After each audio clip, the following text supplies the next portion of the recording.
Carlos Herrera Ruiz, docente universitario, expositor nacional, que va a hablar sobre la negociación en materia procesal penal, regulación, parámetros y efectos. El doctor Magister Carlos Herrera Ruiz fue asistente de la Fiscalía Segunda Superior, fue fiscal primero de descarga del Segundo Circuito Judicial de Panamá, encargado, fiscal segundo supremo encargado, fiscal segundo de circuito encargado y fiscal sexto superior encargado, profesor de maestría en la Universidad Latina de Panamá, Universidad Americana, ISAE Universidad de Panamá.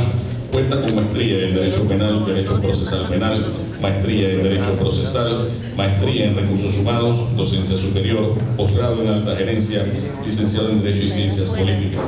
Ha participado en diferentes seminarios, foros, congresos con temas relacionados al derecho procesal, el derecho procesal constitucional y el sistema penal acusatorio. Miembro del Colegio Nacional de Abogados, vicepresidente del Grupo Guía, miembro de la Asociación Panameña de Derecho Procesal Constitucional y miembro fundador del Centro Internacional de Formación e Investigación Jurídica. Recibamos con un fuerte aplauso al doctor Carlos Herrera. Buenas noches. Primero que todo, hace un momento me dijo una persona dentro de la mesa que le dolía ver tanta gente de día. Y yo le dije que a mí me agradaba, porque cuando empezó todo esto, ¿sí?, teníamos mucho puesto así. Nosotros no queremos agradecer al presidente del Colegio Nacional de Abogados, Juan Carlos Araúz, siempre por ese apoyo,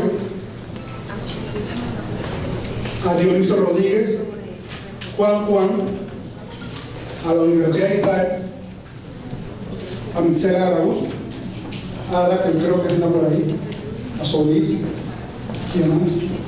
Bonilla, hay que mencionarlo, porque todas esas personas han hecho que esto sea realidad el día de hoy, ¿sí? También yo soy parte de lo que es el Centro Internacional de Formación e Investigación Jurídica Centroamérica, CIFRI.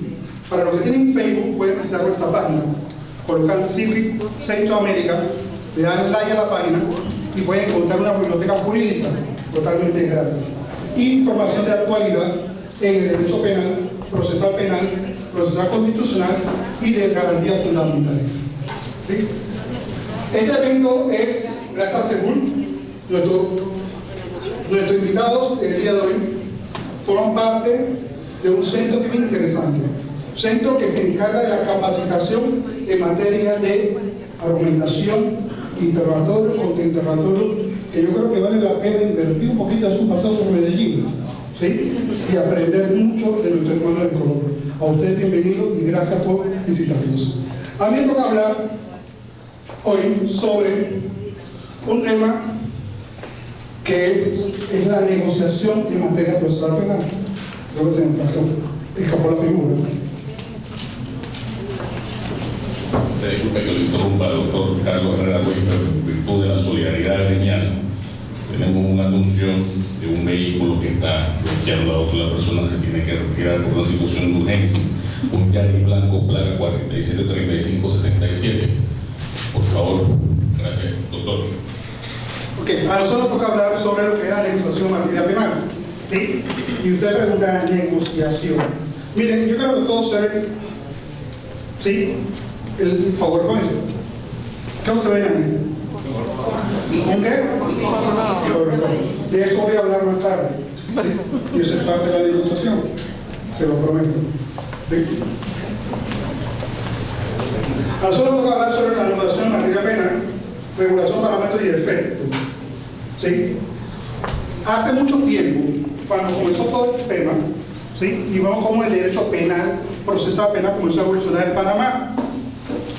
Para muchos de nosotros, que hemos estado dentro de lo que es el área del derecho penal, ¿sí?, hablar sobre mediación, conciliación o cualquier método de resolución de conflicto era hablar de un tema tabú, tema prohibido.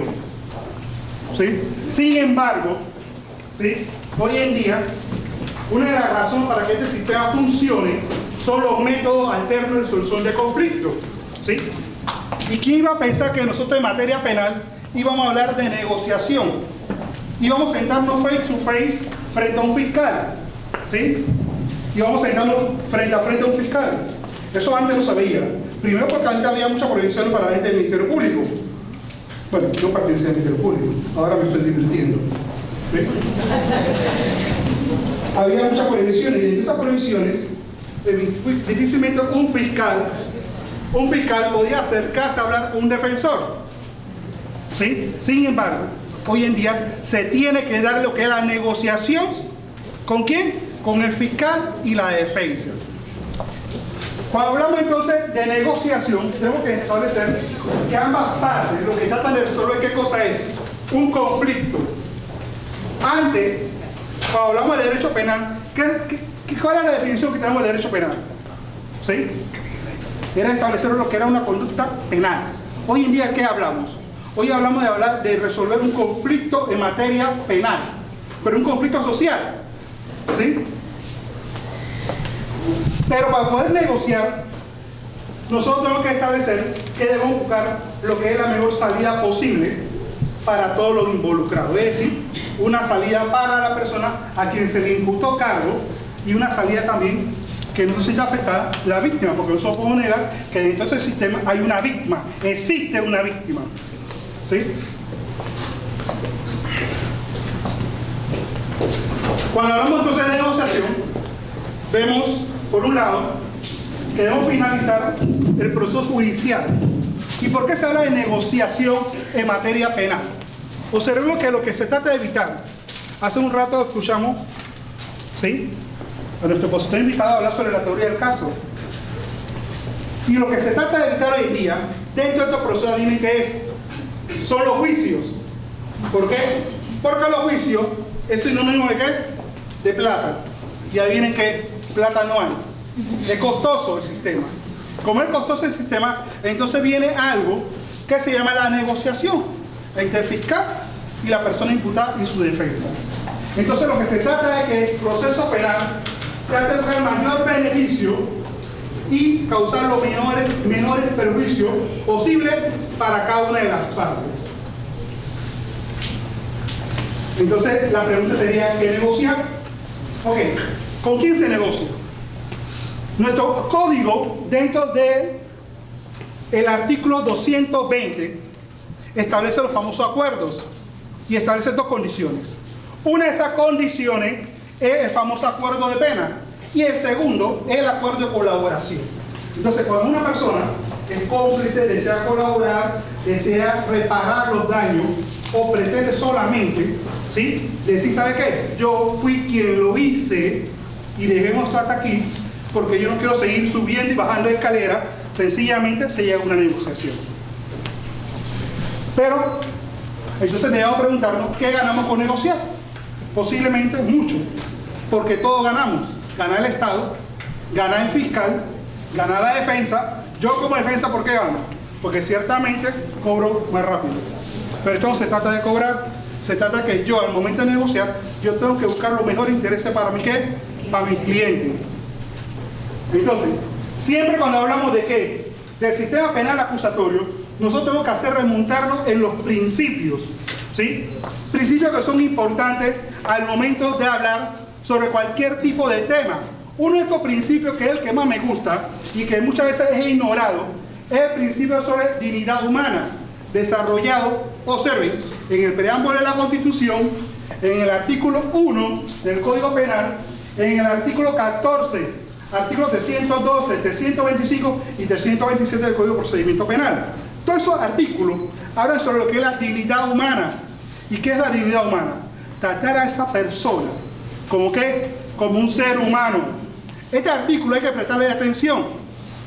El otro, el artículo 1 de nuestro Código de Procedimiento, que habla sobre interpretación y prevalencia. Este artículo es interesante y lo voy a explicar más adelante.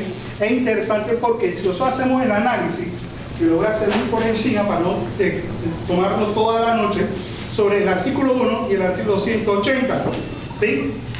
Por ejemplo, este artículo 1 habla sobre que las garantías, los principios y las reglas descritos en este código, cada vez que vamos a analizar el Código de Procedimiento Penal, lo debemos hacer alusión a ¿qué?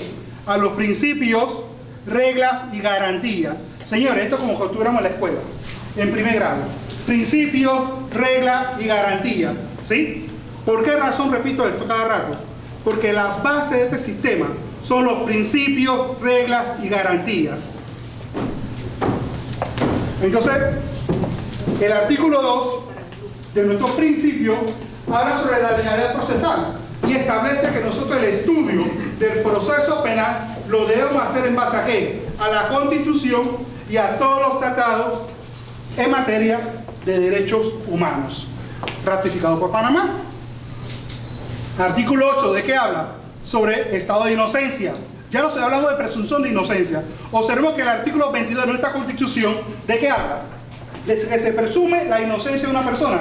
Sin embargo, el artículo 8 de nuestro Código de Procedimiento Penal habla sobre el estado de inocencia. Y ustedes dirán, ¿es lo mismo? No es lo mismo. Porque antes yo presumía tu inocencia. Así como presumía, voy a presumir tu ¿qué? Tu culpabilidad. Ahora, yo tengo que tratarte a ti como inocente durante cada una de las fases del proceso. Bueno, menos en la última, que era el cumplimiento. Y también dice algo importante, que ni los fiscales, ni los jueces, ni los fiscales, ni la policía pueden presentar a esta persona como ¿qué? Como culpable ante los medios de comunicación. El artículo 10, ¿sí? Habla sobre el derecho de defensa. Y ya sabemos que es irrenunciable e inviolable. 14. Habla sobre el respeto de la dignidad humana inherente al ser humano. Este es el que más me gusta de todo. Lealtad y buena fe. ¿Sí? Porque para poder negociar todos estos principios que les estoy mencionando, usted tiene que tomarlo en cuenta. Lealtad y buena fe. ¿Qué sería la lealtad y buena fe? Mire, cuando yo comienzo a indagar sobre lealtad y buena fe en materia penal, adivinen qué, no encontré casi nada. Muy poco material sobre lealtad y buena fe en materia penal. Porque su origen de la lealtad y buena fe ni siquiera son de derecho penal. Son de derecho ¿qué? Comercial. Entonces dice, quienes intervengan en el proceso deben hacerlo con lealtad y buena fe. Es decir, el fiscal debe actuar con lealtad y buena fe, la defensa con lealtad y buena fe. ¿Y por qué esto es importante? Porque los jueces, ¿sí? Los jueces deben recibir información de calidad. Y los jueces deben confiar en lo que yo como fiscal y yo como defensa diga. Entonces vamos al artículo 26. El artículo 26 que habla sobre los conflictos, métodos de resolución de conflictos. Pero este artículo, en su primer párrafo, en la última línea, dice algo que es interesante. Algo que podríamos escribir todos un libro sobre ese tema. Dice, tomando en cuenta que la pena representa una medida que extrema. Todos estos parámetros, al momento de negociar, yo los tengo que tomar en cuenta. Cada uno de estos principios que acabo de mencionar. También tengo que tomar en cuenta ¿qué cosa? Los derechos de las personas imputadas. Derechos que no solamente se encuentran dentro del Código de Procedimiento Penal, en el artículo 93, también se encuentra en la Constitución, en la Declaración Universal, en la Convención Americana y en los pactos internacionales de derechos civiles y políticos. Es decir, hoy en día, el lenguaje que todos debemos utilizar es un lenguaje ¿qué? De convencionalidad. Entonces, todo esto entra, ahora entrando un poquito de materia, en un artículo que para mí es lo más importante que hay dentro del Código de Procedimiento Penal. Artículo 280. Miren, cuando nosotros hacemos el análisis del 280, y ustedes me dirán, ¿qué hace el 280 hablando de negociación? Es que de aquí parte la negociación. El artículo 280 dice que cuando el Ministerio Público considere que tiene suficiente evidencia para formular a una o más personas, solicitar audiencia ante quién, ante el juez de garantía. Y dice que en esto, el fiscal individualiza a quién, al imputado. 1, 2, indicará los hechos relevantes a la imputación. Ya nosotros tuvimos una clase magistral sobre los que son hechos relevantes. Hechos relevantes. Hechos relevantes no es la historia que yo cuento cuando me despierto. Hechos relevantes es cuando es lo que yo observo al momento que ocurre un ilícito. ¿Sí? Y también lo último, enunciar los elementos de conocimiento que sustentan esos hechos relevantes. Esto se conoce como teoría del caso. Entonces, cuando hablamos de la individualización del imputado, observamos que el artículo 96 establece cómo se debe individualizar. ¿Sí?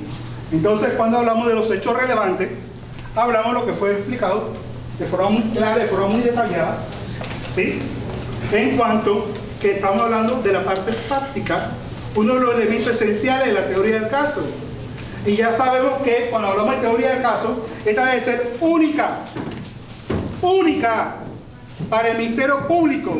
Es decir, esos hechos que el Ministerio Público, ¿sí?, señala en la imputación son los mismos hechos que el Ministerio Público debe llevar ¿a dónde?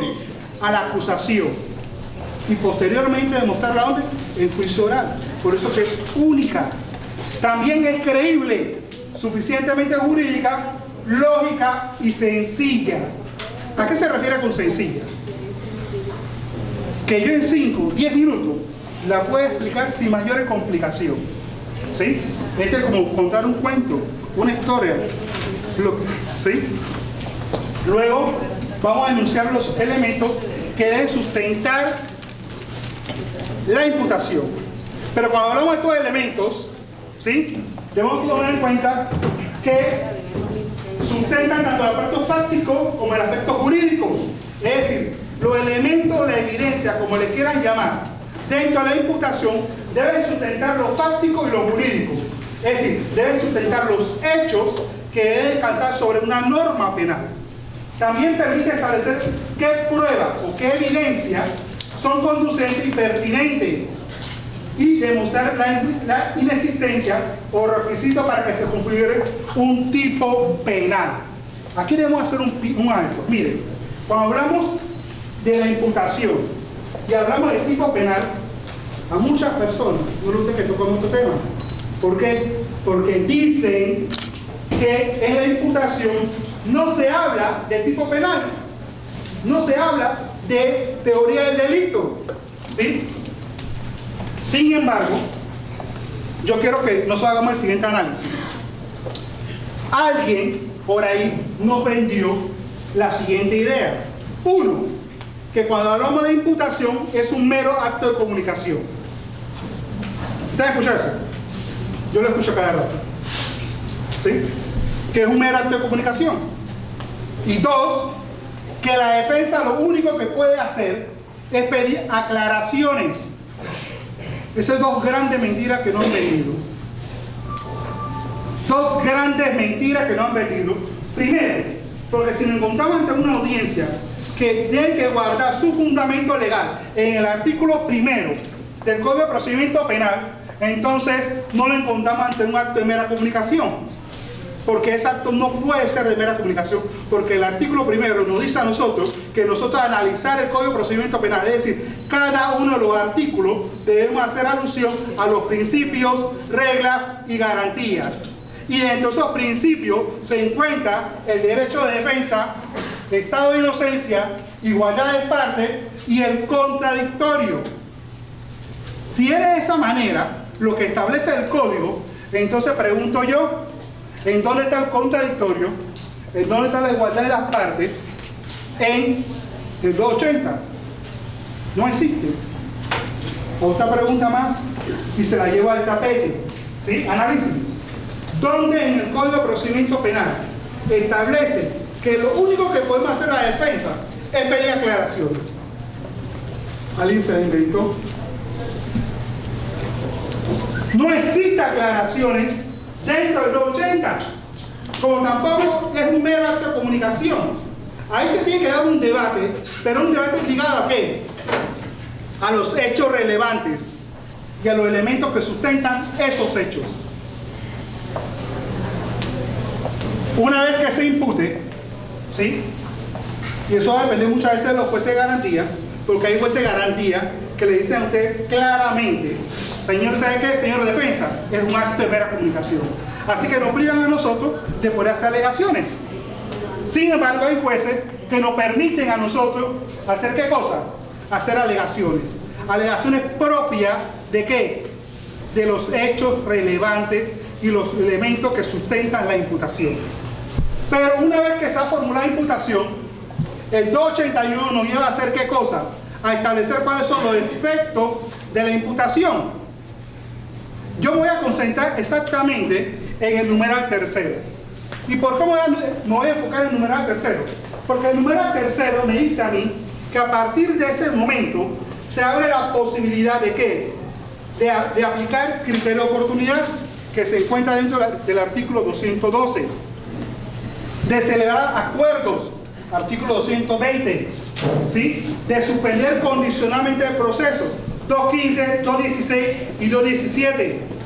También de establecer formas alternas de solución de conflicto, 206 y 207 del Código de Procedimiento Penal, ¿sí? Pero yo me voy a concentrar en el artículo 220, específicamente el numeral 1 y el numeral 2. Y ustedes preguntarán, ¿esto qué tiene que ver con la negociación? Le explico. ¿Sí?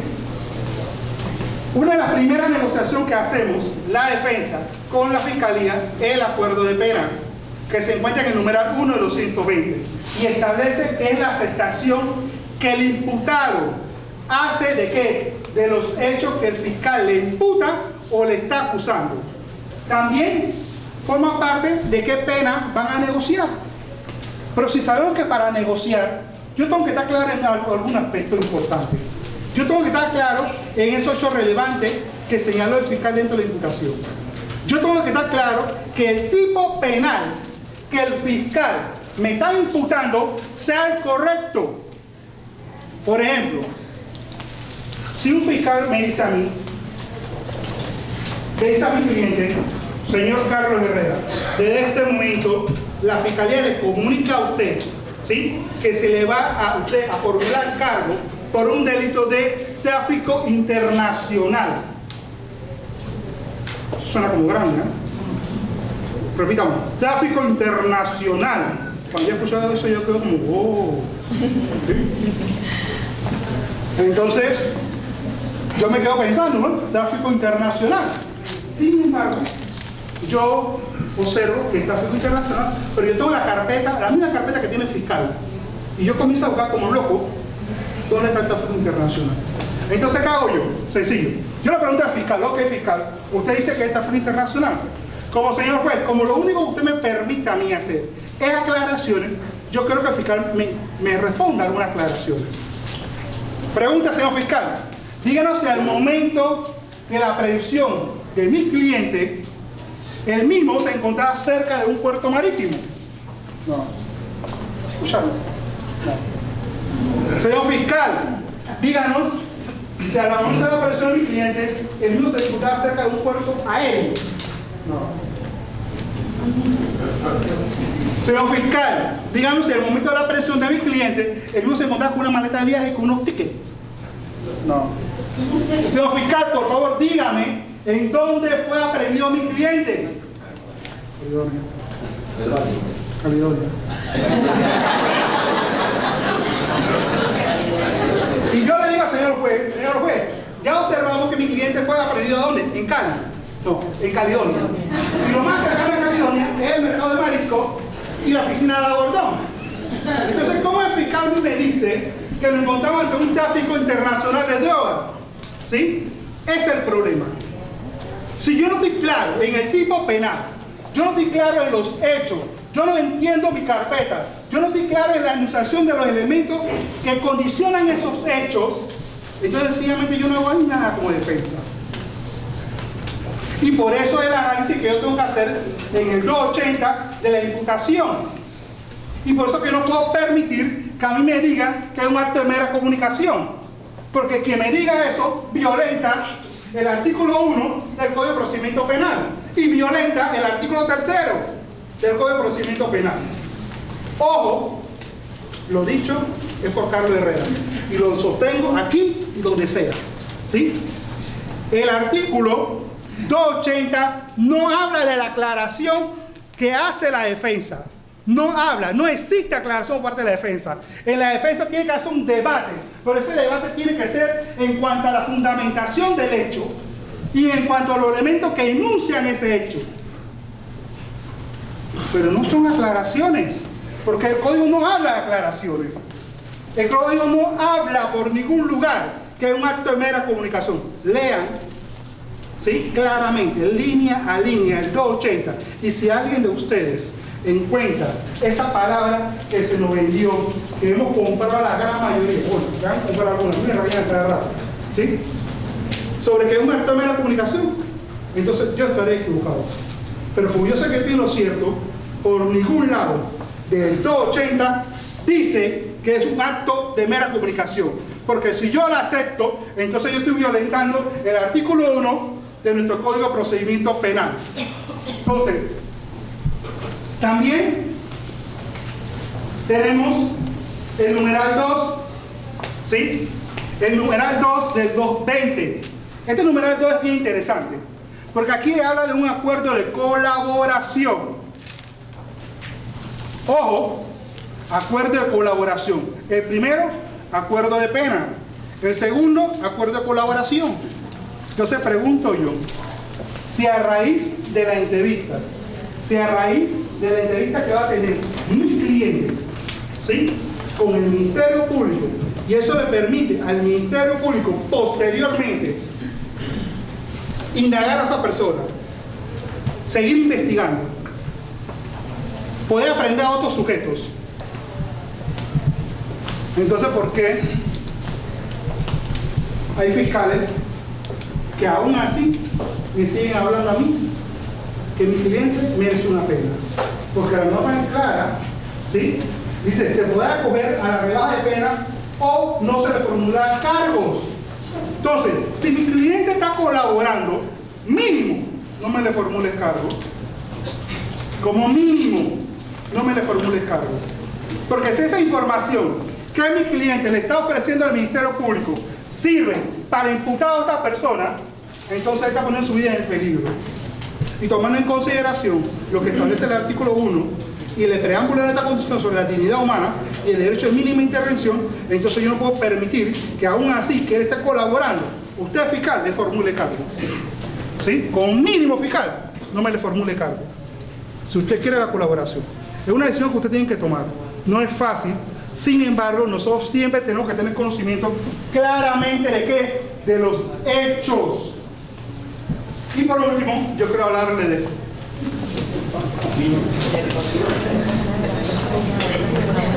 de los tipos penales inflados. Mi teoría, los tipos penales por contra. ¿Por qué razón? Porque ustedes van a encontrar muchas veces con que el fiscal va a imputar de cargos que no se sustentan, ¿sí?, que no tienen los elementos.